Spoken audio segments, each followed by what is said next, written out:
And now the latest in our Flashback series as we look back to the local news of a decade ago in 1998. Just as now, back then our region was caught up in grand finals fever and Pauline Hansonism was seen as a real threat to the dominance of the Nationals.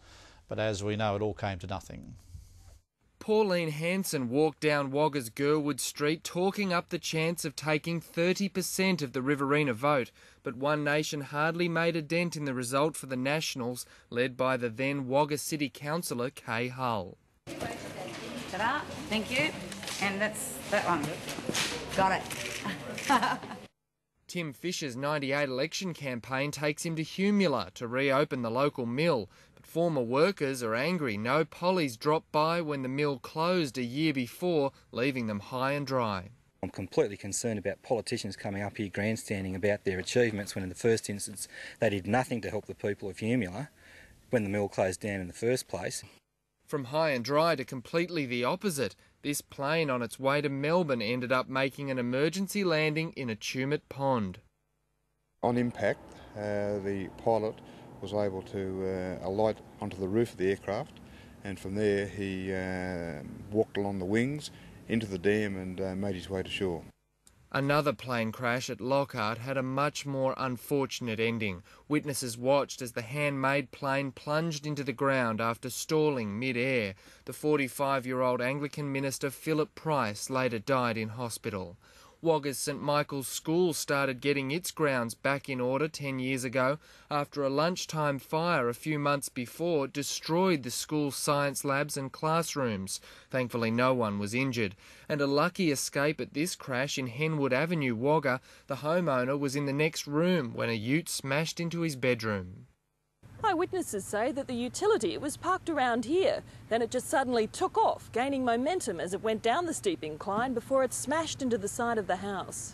I turned around and started running when I saw the car about here, and then I just heard smash. Not nearly as precise as the Holden driving team, which dropped by for the Wagga show.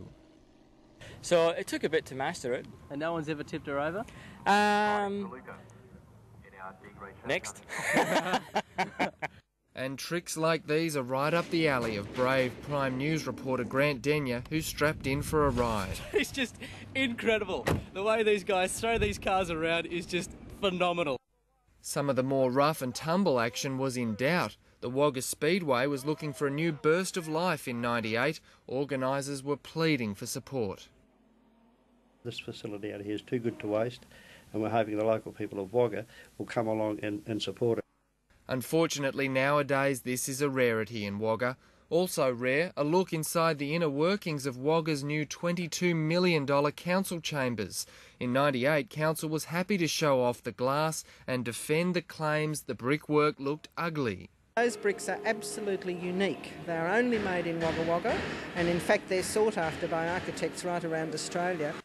But this time of year is most remembered for the sports champions. In 1998, Hay had this last-minute kick to snatch its first Riverina rugby title.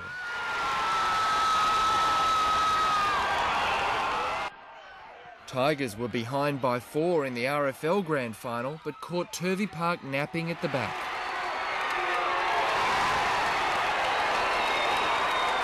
Terry's Tigers have come through 1998 undefeated for their 5th flag in 6 years.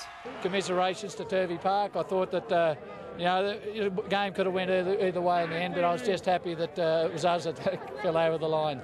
And in Group 9, Temora takes its first title in 21 years, downing Young. Here, Chris Martin streaks away for the first of his 3 tries. Start of a golden era for the Dragons, 3 premierships in the past decade. Benjamin Shahita, Prime News.